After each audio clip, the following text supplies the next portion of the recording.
continue to record the whole session. That's why right now the live is started. Right now we're going to start the session at first. Okay. I hope everyone understand and okay then we'll start the session now. Assalamu alaikum. Hello everyone. Welcome to the very first episode of Bangla Higher Study Podcast. In this podcast series, we'll sharing valuable information about different scholarship, country-specific opportunity, how to build an effective CV, and how to prepare for your higher study journey abroad. You can also join with us for this. Please send your CV and motivation letter at contact.biobangla@gmail.com. You can send your CV in our Gmail address. Okay, let's get started. In today's episode, we'll discussing two prestigious opportunities: the Marie Curie MSCA scholarship and Erasmus Plus scholarship. Our special guest today is Karina Cruz. Tenjhay. Sorry for the spelling pronunciation. Actually, it's a little bit different from our actual intonation. And I'm addressing her, our special guest, Miss Karina. I'm going to discuss about Miss Karina's profile, which is quite impressive.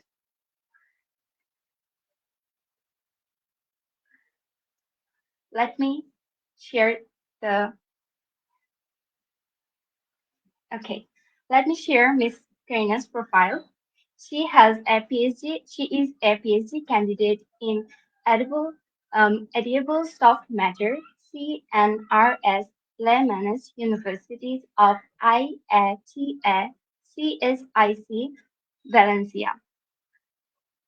Again, um, my apologies for the pronunciation mistakes because it's slightly different than her actual intonations. Okay, she also have a MSc in Sustainable Food System Engineering, Technology and Business, KU, Leuven, UCPA, and Hunt University and UCD Erasmus Scholarship. So she have a Erasmus scholarship in MSc, in her MSc. She also complete her BSc in Food Engineering, Universidad Nacional Autónoma de Mexico, UNAM. You can search with the short form UNAM if you want to learn about more about Miss Karina. And she also have a LinkedIn profile, so you can visit her profile as well. She have a really amazing, inspiring profile. Okay, let's get started.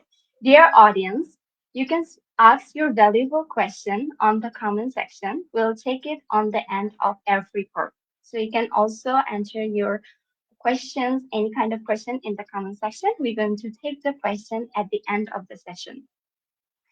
Okay, let me introduce myself. Assalamu alaikum. Hello everyone. I'm Nayem, your host for today's session. Thank you so much, Karina, Miss Karina, for accepting our invitation and joining us. Welcome to the broadcast. Okay, I'm going to our special guest, Miss Karina. So, Miss Karina, first of all, we want to know more your MSc journey. Can you please share with us? She's going to share her journey, and then we're going to ask another question related to the session. First of all, I'm going to the Miss Karina. First question I want to ask you kindly is that what the scholarship covers? Can you kindly open your mic? Yes, can you please repeat that question? Oh, of course, sure. I want to ask about that. What the scholarship cover that you have, the scholarship, what kind of an eligibility or what kind of an facilities that the scholarship is covering? Oh, I see. Okay. Hello, everyone. First of all, thank you so much for inviting me to Bangla. It's truly a pleasure to be here with you all today. So, as Yasmin introduced me, thank you very much for that kind introduction. My name is Karina. I'm a food engineer and I am currently pursuing a PhD in edible soft matter. And then my academic background is in sustainable food systems engineering, which means I've always been interested in how we can design foods and materials that are not only functional and safe, but also responsible with the environment. And regarding the Erasmus scholarship, it covered my tuition fees. It is an Erasmus scholarship, so Erasmus Plus. So I recommend that for those who are early researchers or want to deep into that path of research, you should look for Erasmus Plus scholarship. There are plenty of them, and in different universities, also in different countries, as you may know from my background. And then what covers this scholarship is the tuition fee. And they also give you a monthly stipend, which you can use for cover your expenses, your monthly expenses, such as rent, food, etc. They also provide a yearly amount of money for you to travel. For example, if you live more than 3,000 kilometers away, they give you a certain amount of money. And if you live further away, like 4,000 kilometers or more, they give you another, like a little bit more of money. So that's what the scholarship covers, which I think it's a good start if you want to dive deep into the research world. That's quite pretty impressive. And I will also add another question if you are know about like in the scholarship, is there any accommodation cost? Like you mentioned that there is a travel cost. Is there any accommodation like where you are staying in the hostel or something like that? Uh, Not really. They give you a yearly amount for covering those expenses, but they also provide a monthly amount of money. And with that amount of money, you need to cover all your expenses, such as accommodation, food, and everything else. So you have to be aware of that you have that limited amount of money, and then you have to make your own financial plan in order to cover everything. Yeah, that's true. Actually, it's also a challenging actually covering all the amounts are, kind of an individually costing in every sector. I think it's a pretty much really good scholarship. We also want to know about the eligibility and requirement to apply to this scholarship. It's mainly depends on every program. But they will normally ask for your, of course, your bachelor degree, and it has to be I would say above 80% of, in a scale from 1 to 0 to 100, maybe above 80%. So they would only ask you for that, well, mainly. And then, of course, you have to be prepared with your CV. And this is a motivation letter. And this is where I should emphasize that you should, let's say, create or organize your CV and your motivation letter in order to the program you want to apply for. If there's something that you did during your bachelor degree or during your work experience and it aligns with the program that you're applying for, you should emphasize it. And that's basically what they ask for. Sometimes they do also interviews in order to see if the candidate is uh, in the same line of the research projects that they have.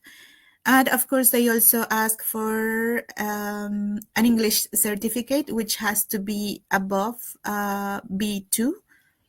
So that's basically it. So about the English specific, like a B2 one, do anyone have to take the IELTS specifically, or they have to take the TOEFL one? It can be whatever you prefer. So based on your preferences or maybe the cost or if there's TOEFL or IELTS in your country, but both are accepted. Okay, thank you so much. Okay, we're going to go to the next question. Can you tell me about the application time and the circular about the scholarship? For Erasmus Plus, I started applying, well, it depends also in every program, but I would say around the first trimester of the year. Well, I started preparing everything 1 year in advance because I didn't have my IELTS certificate yet. So I remember I did the certification on September, for example, September. And then I started gathering all my documents because, paperwork sometimes takes time, especially if you are working or still studying. It might take some time. So I would say that you should, if not apply, at least check all the requirements 1 year in advance or a couple of months in advance, at least 6 or 7 months in advance, so you can start preparing your application. Because in my case, the deadline was at the end of March or beginning of April. So yeah, I think I applied in around January or February in that year that I started my master's degree. So I would say start looking now, and then if there are documents that you need to gather, start doing that, and then check the deadlines.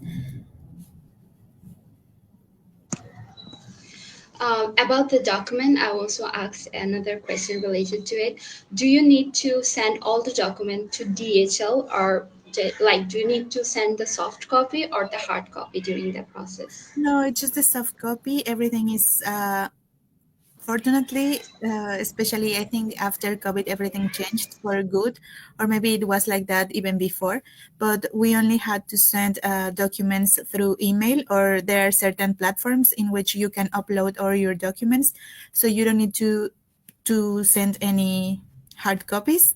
And also, if you, especially if your university of or your country has like a register of all the bachelor's degrees that then they can verify with a QR code if your degree is updated or it actually exists. So only few people had to take their bachelor degree back to the university and have it verified there, because in most of our cases they could verify online. So there's no need to bring all documents from home to Europe. That's a really good advantage, I would say. Yeah, of course. Because as far as I know, for Asian countries, we need to send the hard copy directly to DHL, and also we need to notarize every single document, because I already applied one to an Asian country, South Korea. So yeah, they have these inconvenient systems, but for European scholarship, I think it's pretty much really easy to send documents. Thank you so much. Okay, we're going to go to the next question. Did you took any joint degree experience? Did you take any joint degree experience? Well, yes, my program involved 4 universities. So I moved between Belgium, Ireland, Portugal, and then Germany. So it was a quite good experience to see different perspectives from people from different backgrounds, especially professors. It's so nice to see how they have different techniques and uh, strategies for them to teach. So yes, I took one of those, and I finally decided to go. Then after those this for first year and a half, you had to decide whether in which of those countries you wanted to do your thesis. So I chose Portugal, and then it was like quite a good experience. That's really impressive. Um, I want to ask a little bit friendly question related to it, because you travel a lot. Did you find any kind of culture shock during this process when you are doing your thesis in Portugal? Do you find any kind of culture shock? Yes, for sure. Every time. I mean, I think our countries are more alike. So, but yeah, if you compare that to Europe, it can be quite shocking. And there are cultural shocks about like everything, food, public transportation, but the most impressive for me is how people trust each other. Like there are certain countries in which you don't have to show your ticket, or you only have to validate, but they rely in the fact that you actually did it, so no one is taking control of it. That's something that still amazes me until today. The trust worth of the people.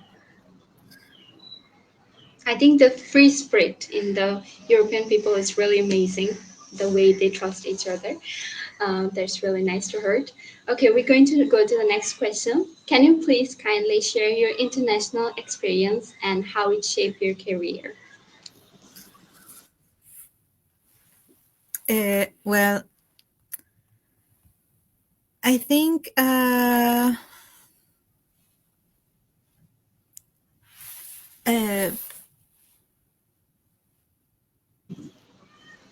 You can kindly take some time. yeah, Nothing to that worry is. about. I think that this program was transformative in the sense that it taught me to think not only about how we produce food, but also about the broader systems that support it. For example, agriculture, supply chains, environmental impact, and consumer behavior. It's not only about food engineering, as I was maybe not thought, but thought about before. So, and also because after my bachelor degree, I worked in a chocolate company for a couple of years, and I was deeply involved in product development and quality. So, this international experience showed me how to think further, not only in how to do the things, but also why. And yes. Okay. We understand the whole thing that actually it do the experience of international one actually really shape the career, what kind of a thought a student will be, or a researcher they're going to do in the thesis process. I think experience is all about it. Okay, we're going to go to the next question. Can you kindly please share an example of a CV, a certain standard CV that you think? Well, it definitely has to have your previous experiences, either in the job field or research. But as I was saying before, I think you need to adapt it in order to be aligned with the job you want to get, or the master's degree or PhD you want to get. It's not that you are lying, but I think it's more that if you have certain experiences that could be um, aligned what you want to get, that would be the perfect thing to do. Because if for example, I'm thinking in my case, I will be working in a project that involves sensory evaluation and rheology. So when I did my motivation letter and my CV, I emphasized in these two topics, and I also talked about the projects that I did even during my bachelor degree or during my job experience that were specifically designed for this type of studies. So I would say that yes, check the job you want to get, or the master's or PhD you want to get, and then try to focus your experience into that. So we need to emphasize those kind of a sector where they actually want it, like which kind of a skill they wanted. Do you need to do we have to need to emphasize this kind of a certain topic in our like in certain topic and certain point in the CV? Do you need to emphasize in the certain thing? Yeah, exactly. Yeah, I would say so. And like try to, like, Okay, thank especially you. in your motivation letter where you have the chance dive uh, to dive deeper, I would say so. I explain everything you did, and trying to convince them that you are the perfect candidate for it. Okay, thank you so much. Sorry for the interruption. I'm a little bit shorter during this speech. Okay, we're going to go to the next question. What factor that you think that helped during this scholarship, and what's your advice for upcoming student who are going to apply for this scholarship? Uh, I think beyond the technical side, I would like to share what has personally helped me grow. So, first, I think mentorship. Having mentors who challenge you, guide you, and but also believe in you and your abilities makes an enormous difference. So, if you have a professor or a boss or someone who can guide you through this path, that would be amazing. And then communication, being able to uh, explain your research clearly to scientists, industry partners, or even your family. That helps you see the broader impact of your work. And then also, what I think it's really important, it's networking and collaboration. Most of career opportunities come from conversations, like from being curious and open to connect with people from different backgrounds. So I think you should be able, or you should be willing to have conversations with people from different backgrounds as yours. Do not think that you can only get something in your field. Maybe you can get an interdisciplinary work. So that is an important key factor. And also, like, be perseverant and patient, because sometimes you think you're not gonna get stuff, but then the most perseverant you are, or the most patient you are, is likely that you will get something in the future. I Don't completely give agree up. with your statement. Yeah, that's true. But yeah, I have to admit that during, like, Gen Z people, they often get really hyped up, and we kind of can lose our interest or our confidence. And sometimes, because it's a scholarship program, there is a really long term. So during this process, do you face any kind of challenges uh, or any kind of hardship for applying for this scholarship? For applying to the scholarship, not really. It's just like the bothersome of getting all the paperwork done. It's it's kind of annoying, but if you do it with time, I think you will be okay. I think for me the hardest part was to be like, I've always been not always, but it's been so long since I lived by myself. I left my parents' house to go to the university back in Mexico. So it's been so long since I don't live with my family. But then when you are abroad, it's sometimes hard. You miss your family, you miss your friends back home. And even though you are starting creating links with your new colleagues and stuff, maybe you still feel alone. So that's something that might be harsh, but with time and by talking to your new friends and stuff, you can feel better at some point. But yeah, regarding the application, I would say just do it with time so you don't get overwhelmed, and you will be okay. Yeah, that's true. Overwhelming is something that, because it's actually a really longer process that you mentioned before, that we need to prepare for any kind of scholarship. At least, for my personal opinion, I think 6 months to 1 year is really good for arranging all the documents, not to feel overwhelming, and also have confidence during this process. And about the challenges that you mentioned, I think there is always beautiful things to go to home after a real long journey, and there's always a connected connection to the root. I think it's really beautiful. Thank you so much, Miss Karina. Now we will shift at You're our welcome. second part of the session. Before that, we're going to take any kind of comments. If anyone have any kind of question, you can mention in the comment section. We're going to take it. So we already have a question from Rajab Ali. He write that writing poem, teaching skills, having certificate, and public speaking are those things will be part of ECA scholarship. So is anything going to help during this scholarship, like this kind of teaching skills or having a certificate or writing a poem?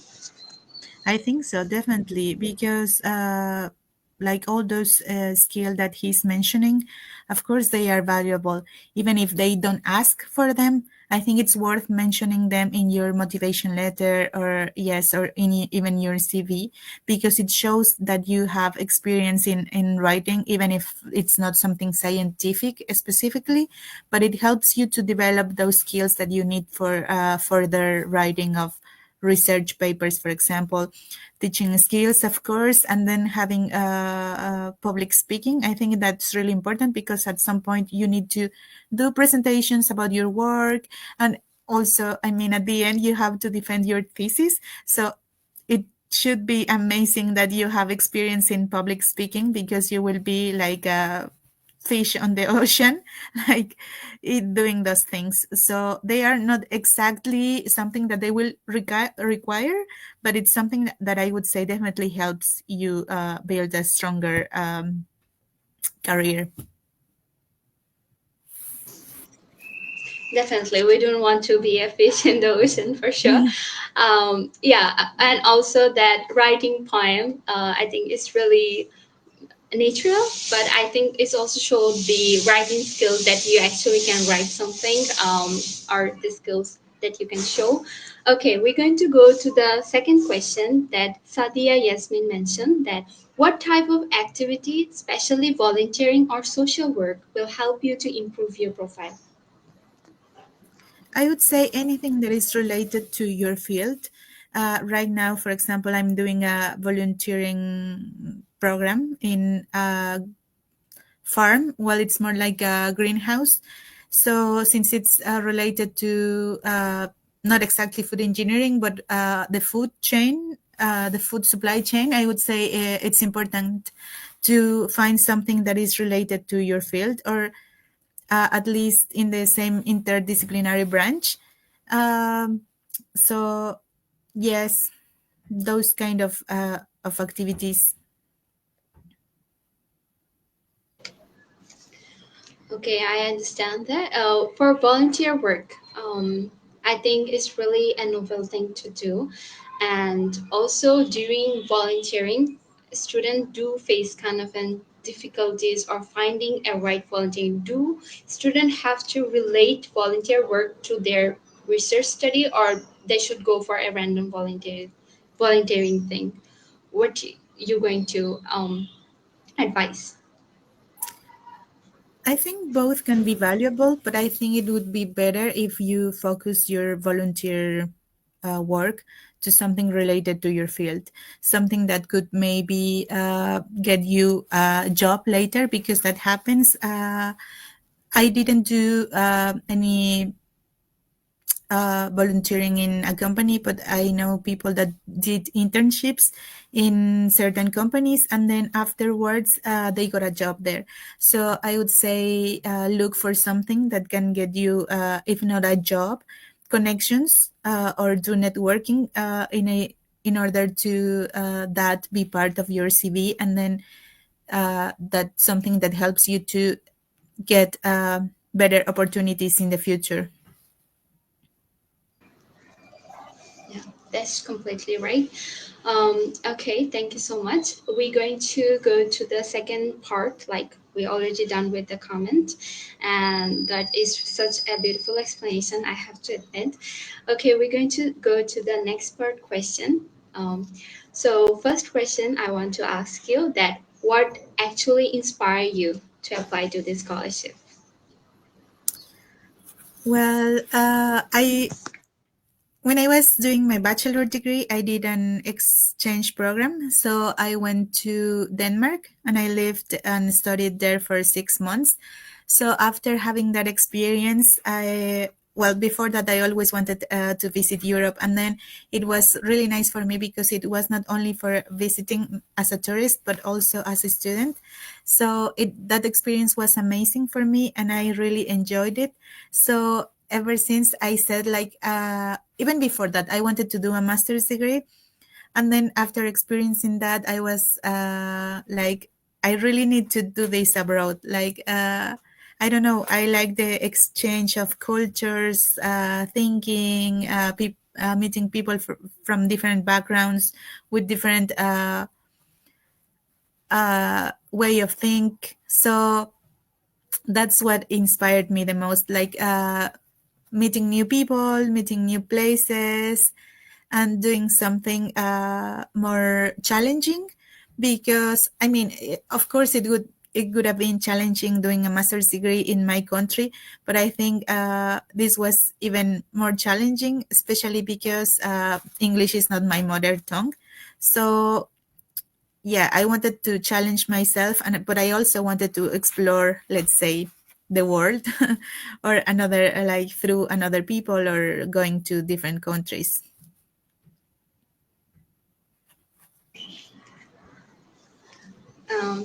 That's beautiful. We're going to, kind of ask you the next question. Let me kind of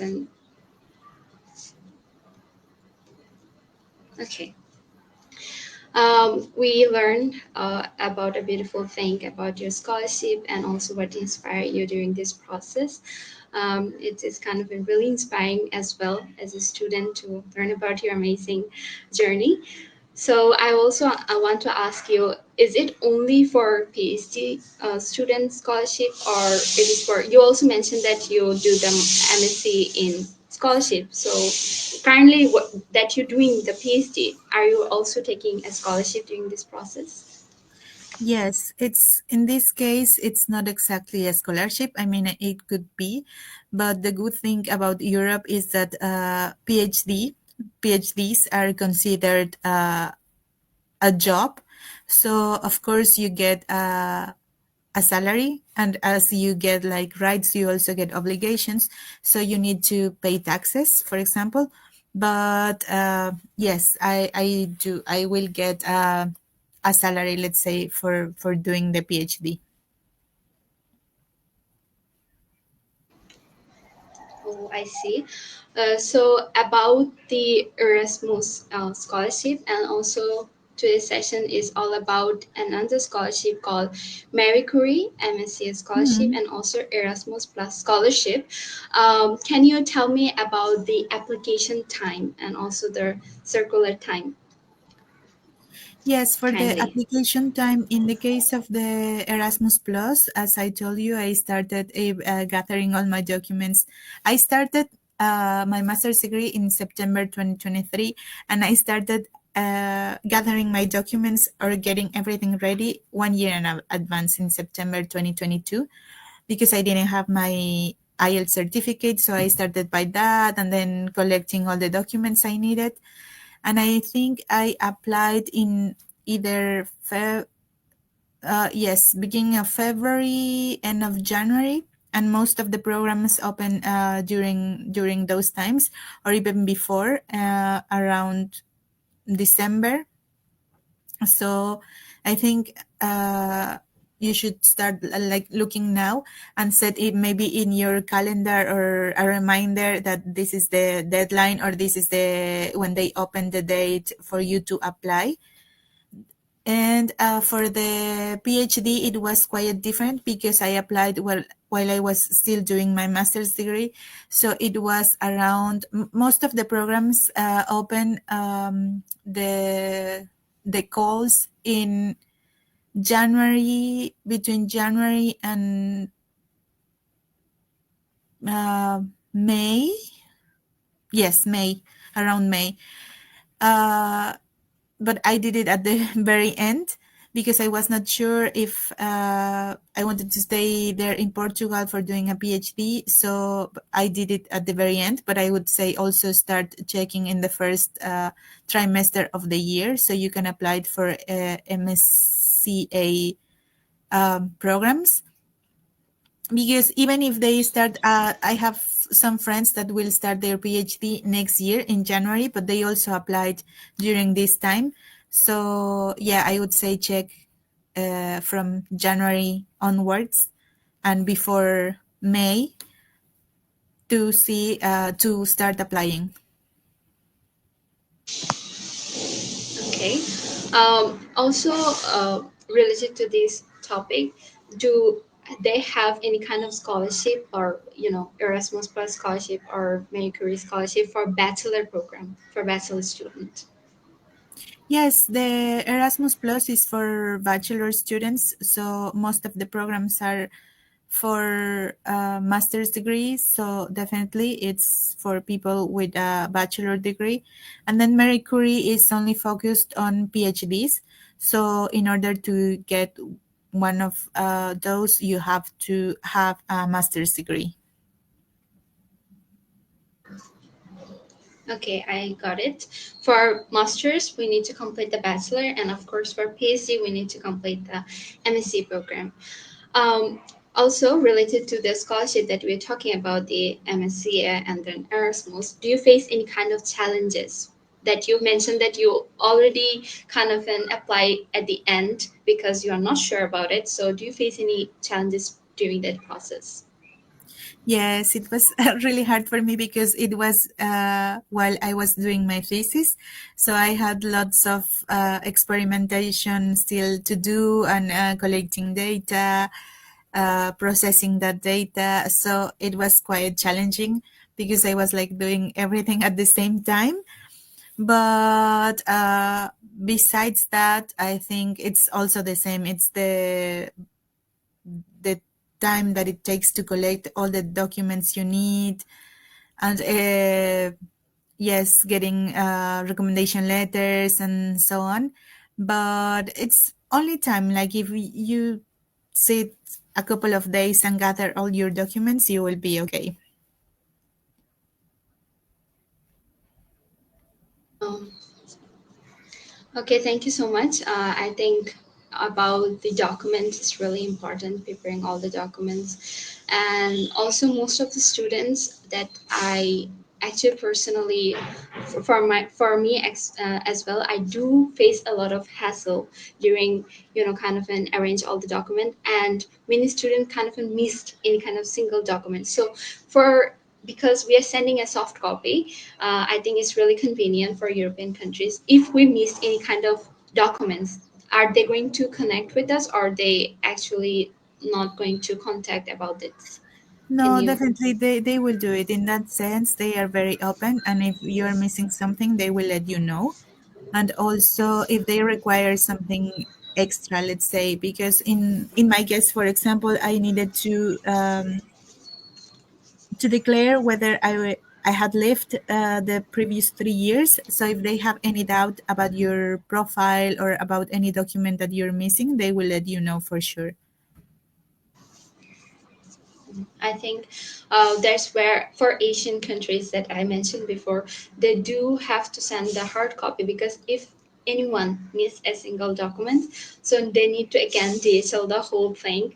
So I think it's kind of a hassle for South Korea and other countries. But for European countries, I think it's really a convenient thing. Okay, we also want to know about the scholarship that you apply, Erasmus and of course MSCA. What kind of an facilities or what kind of an thing they cover during this scholarship? The tuition fees, they are all covered by getting these scholarships, and also a monthly stipend for you to organize and plan do your financial plan, let's say, monthly. So it depends really on you, how wise you use this money, but you need to organize yourself. But mostly I think the what also important im- what also matters the most is that you get the tuition fee with that scholarship, so you don't have to pay anything for your education. I think that's really great because tuition fees is something I really hustle when you are studying, and also I saw a lot of students doing part time. So also I want to mention that during the scholarship, do we would do if we want to do some part time jobs? Is that allowed from the scholarship or the universities? Yes, it is allowed. This is most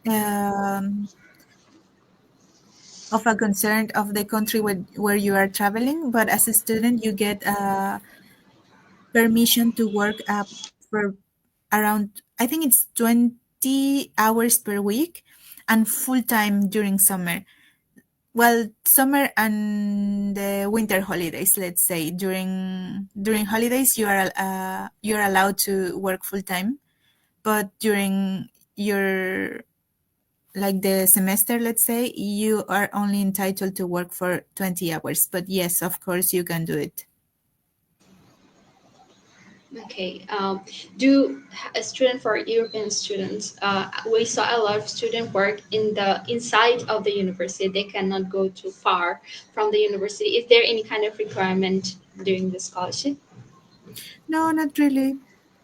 Not really. You can live and Okay. work wherever you find something or you get something that interests you.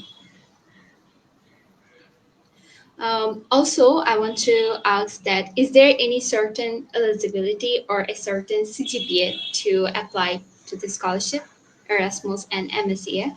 A certain what? Sorry, I didn't understand. Could you please repeat? I okay. No, it's completely okay. I want to ask about is there any kind of eligibility or a certain CGPA for applying for the scholarship Erasmus and also MSCA? MSCA Eligibility? and also CGPA like GPA or any kind of your Ah, okay, bachelor okay. result Yes, or your yes. master's result. Yeah. Yes, well, for in the case of the masters, they do ask for something around 80% out of 100. But I think what counts the most is your experience. In my case, or the case of my colleagues, what we could see is that they are more interested in your working experience rather than in your GPA. So if the most job experience you have, the more likely you are to get a scholarship. And in the case of the PhD, in certain programs, they ask for a certain level, or they say, like, for example, uh, cum laude is a plus, but it's not something they truly ask for. They focus more in the experience you have and in the motivation letter or your CV. Okay, thank you so much. We are come to the end of the question. We do want to know a little bit more about your research because we're really curious about your research related to your research. Yeah.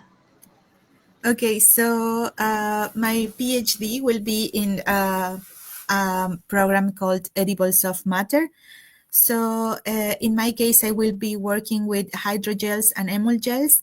So let's imagine simply a hydrogel is a soft jelly-like structure made mostly out of water, and it's held together by a network of polymers. And then an emulgel is something similar, but it also contains droplets of oil. So it's like an emulsion embedded into a gel emulsion. And then these structures are important because they define the texture and the mouthfeel of foods, such as yogurt, for example, sauces, or desserts. And then the central question of my project is how does this internal structure, specifically what we call correlation length, which is the distance between these microstructures, affect how we perceive food? So, for example, if the network is very tight and dense, the gel feels firmer. But if it's more open, it will become more flexible, and then the feeling in your mouth will be of something smoother or creamier. So, by changing these parameters, we can control how the product feels and how people will perceive it. Then, in practice, I will work with plant-based proteins, such as those extracted from rapeseed, to build these networks and to compare them with more conventional ones, which are made out of dairy or milk products. And then we will analyze their rheological behavior, that is like the formation, flow, viscosity of their microstructure using also microscopy.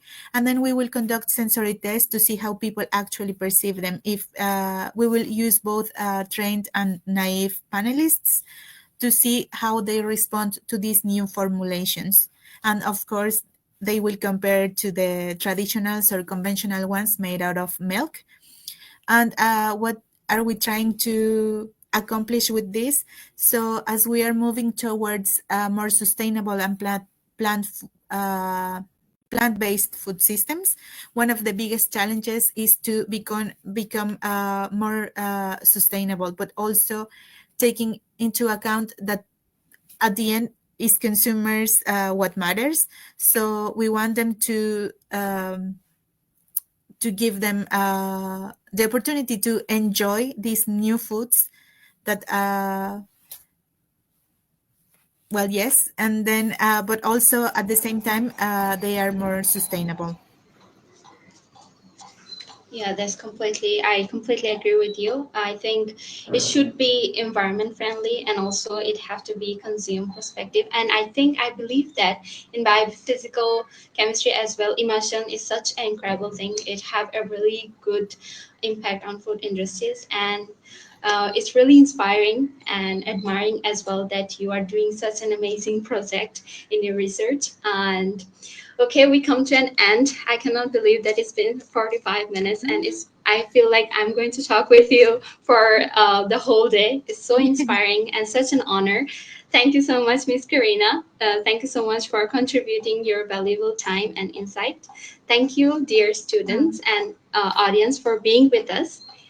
In that way, we'll arrange a session on more scholarship program, and it's been a really honor. Thank you so much, Miss Karina, No, thank for you. Thank giving you. us. Really, really, thank you so much for inviting me.